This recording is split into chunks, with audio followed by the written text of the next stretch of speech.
Alright, David Harry here, and in this video I'm going to show you how to put together the cheapest possible 4TB Thunderbolt SSD, and it is this one here. Now, this one consists of a 4TB Crucial P3 NVMe Gen 3 SSD and also the wonderful TBU401 or 401E enclosure by Acasis. Now, when I say that this is the cheapest one that I've managed to put together, I'm talking about using known drives. So basically well-known SSD manufacturers such as Crucial. Now, of course, you could probably do this cheaper by doing like lesser named brands and stuff. However, for these types of drives, I would always stick to the main brands. You're probably going to find that they will also have better warranties as well for their drives. So on the screen right now, I'm going to show you how much I paid for the Crucial SSD and also the Acasis enclosure. And being completely honest, I did wait until I got the right prices on both of those things on Amazon, because of course if you wait around for a little bit, sometimes you get things on offer or things might drop in price. So that's all I done. I just waited until both of those things got to low enough prices for me to buy them and then put the drive together. So the first thing that I will do is to show you how to put the drive together. Then I will show you how to format the drive, and then I will do a number of speed tests with the drive.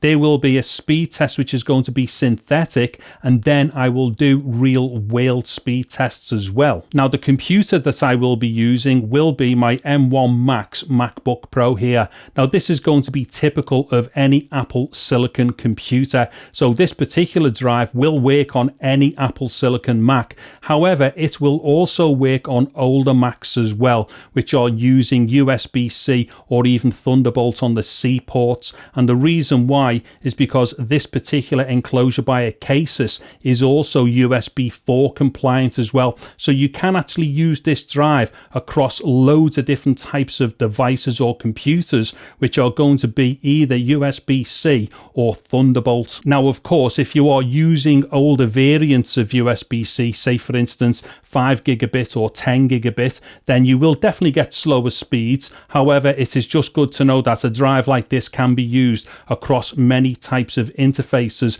and different speeds of USB and also Thunderbolt. Anyways, with all that said, there will be Amazon links to everything used in the video description below.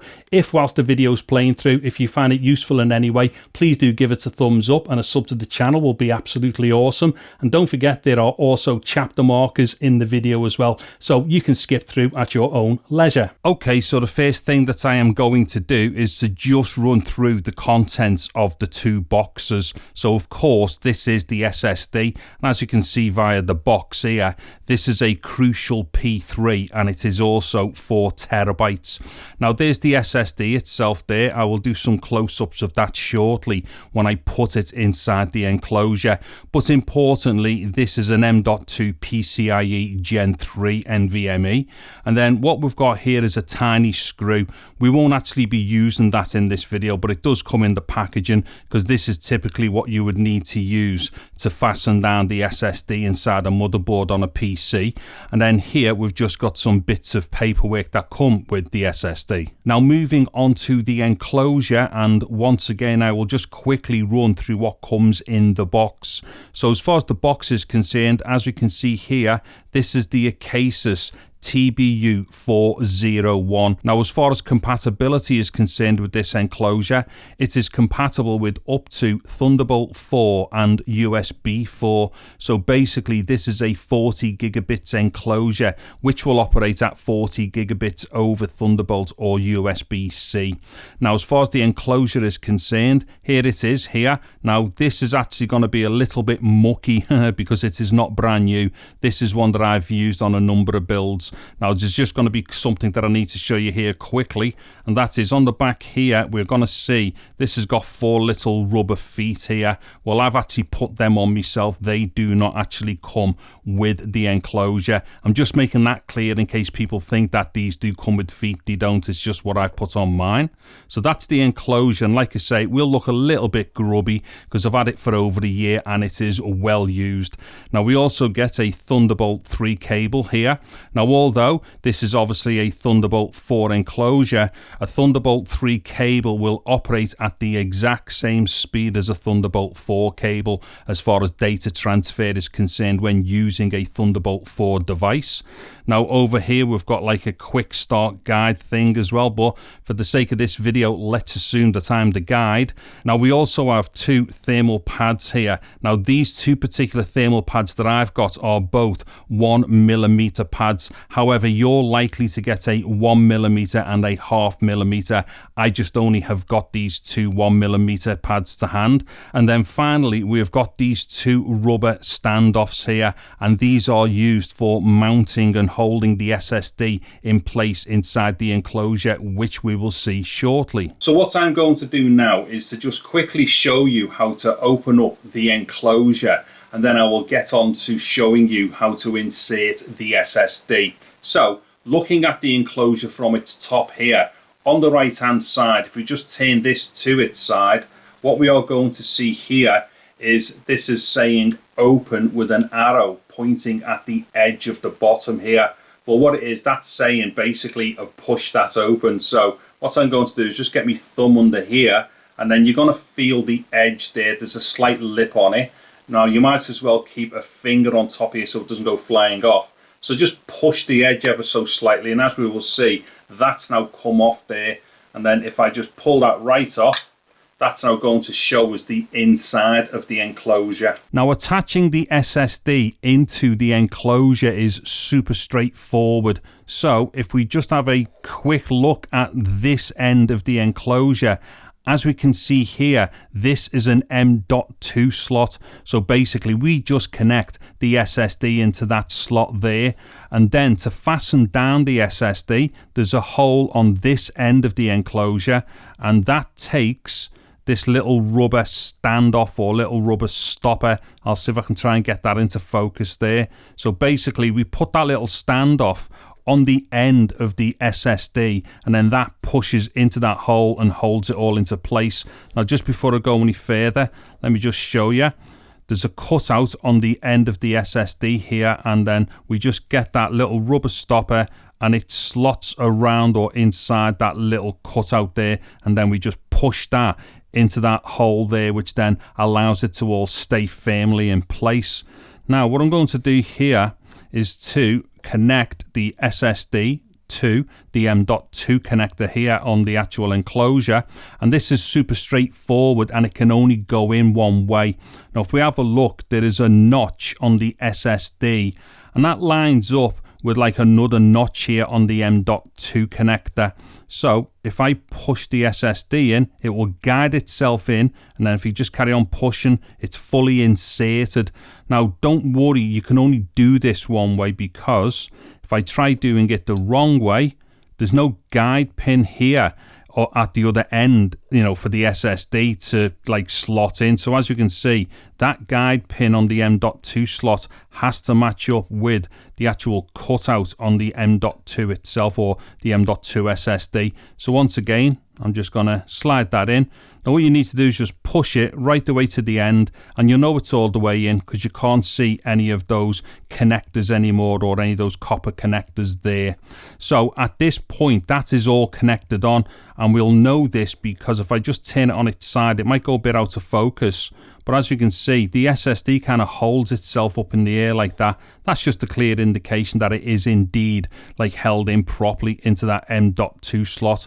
And then what we do, we just take that stopper that I'd shown you before, or standoff, and then we pop that onto the edge of the SSD, push it down, and then that will guide itself into the hole inside the motherboard on the enclosure. So if I push that down, And there we go, that is now all in place. Okay, so now the next thing to do is to attach the thermal pads to the SSD. So I'm just going to show you a quick close-up here of how we do this, because it might not be so clear once I start attaching it to the SSD.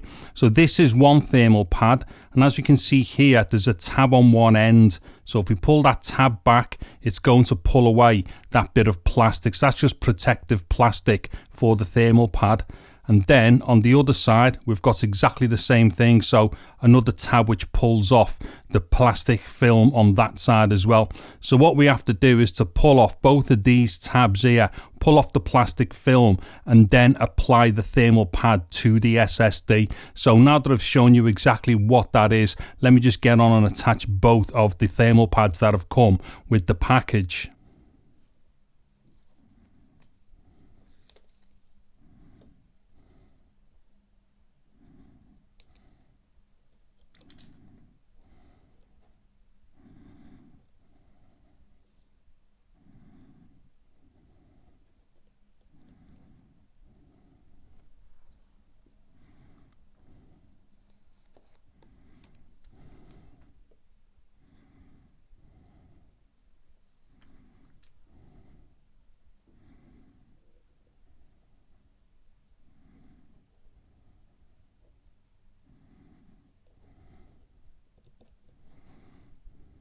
Okay, so now that I've got the two thermal pads on, it is now just time to put the bottom piece back on the enclosure, or you could see this as being a lid. Now, just before I do that, as we're going to see here, there are two notches, one on each side. There's like a long notch or a long lip there, and a short one on this side.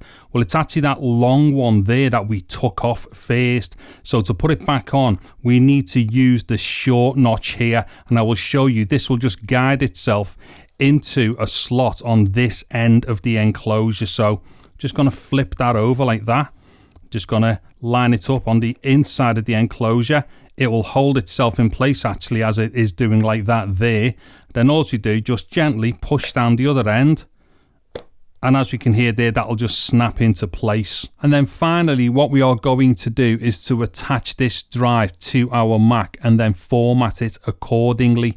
Now to do that, we are just going to use the supplied Thunderbolt 3 cable that comes with the package for the enclosure. I'm just going to attach that to the Thunderbolt port on the enclosure. And then what I'm going to do is to connect the other end of that Thunderbolt 3 cable to an available Thunderbolt port on my MacBook.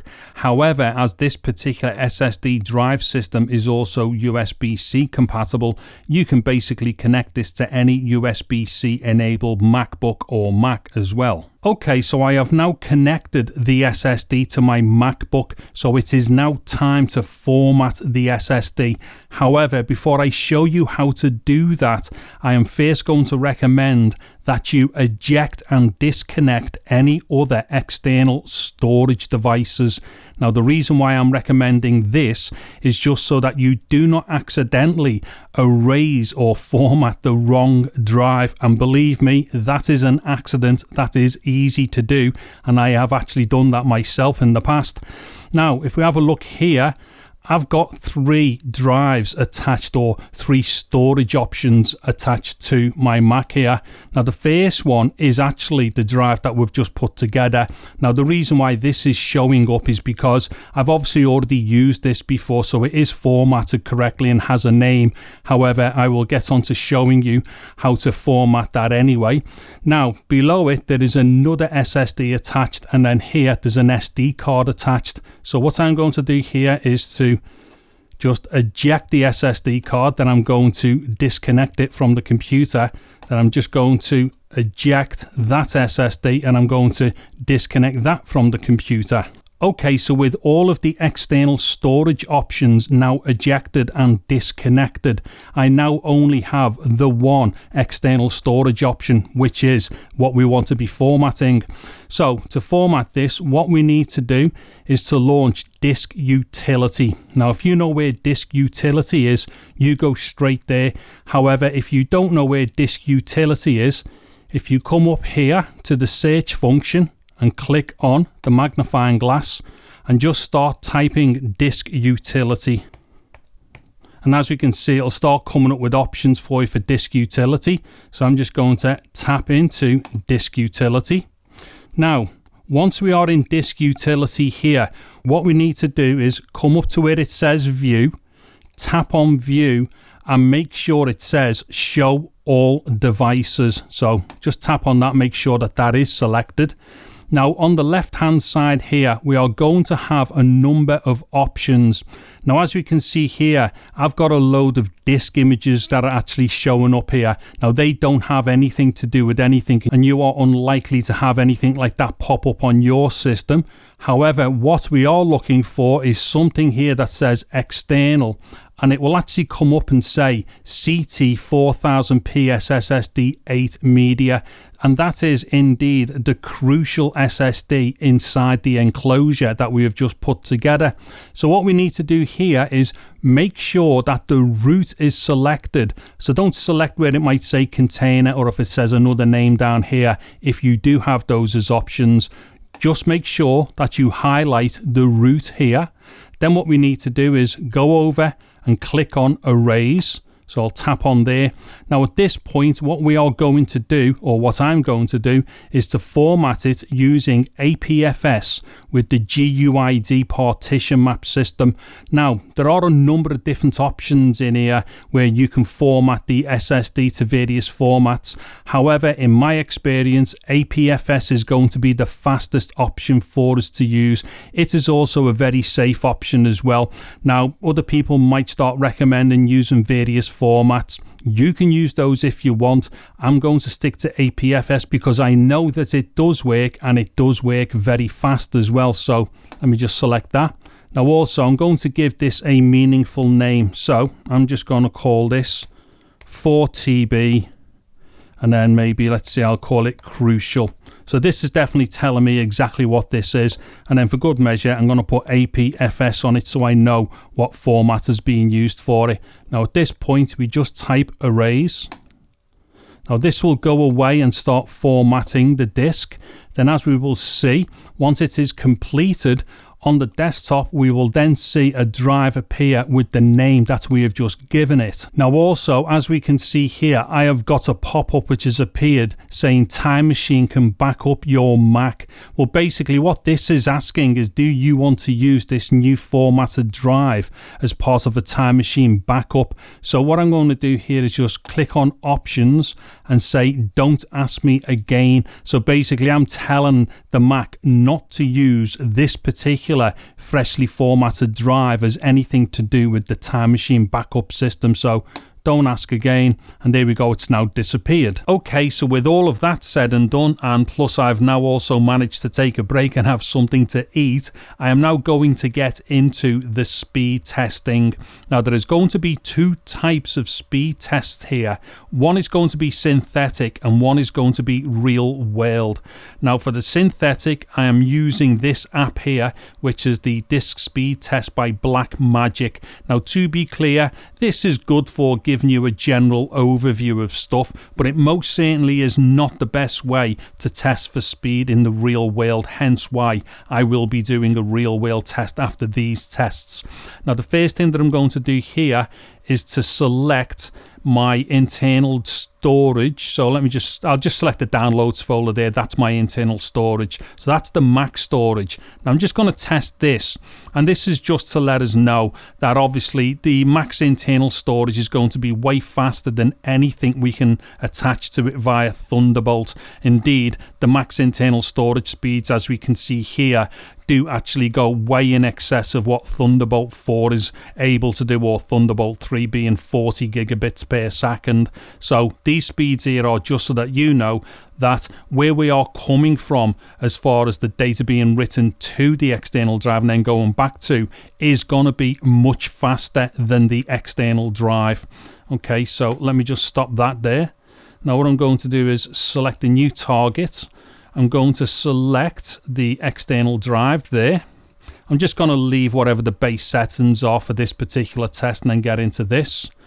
Okay, so as we can see here, there's about 2,500 megabytes per second there on the right. about 2200 on the read. Now, we can repeat this test a number of times, and we are likely to see slightly different changes as these things go through. However, what we are seeing here is that the Mac's internal storage is way faster, more than twice as fast as what we are seeing here for the external storage. Again, this is just to show us that the Mac's internal storage can't bottleneck anything going to the external drive. Okay, so I think as far as synthetic testing is concerned, that'll give us a really good idea there. Okay, so what I am going to do now is the real world disk speed testing, and for that I'm simply going to time with this stopwatch how long it takes to read and write this folder to and from the external drive. So let me just pull up the external drive here. Okay, now we'll just quickly have a look at this folder. Let's get the information on it. Let me just pull it down here a second.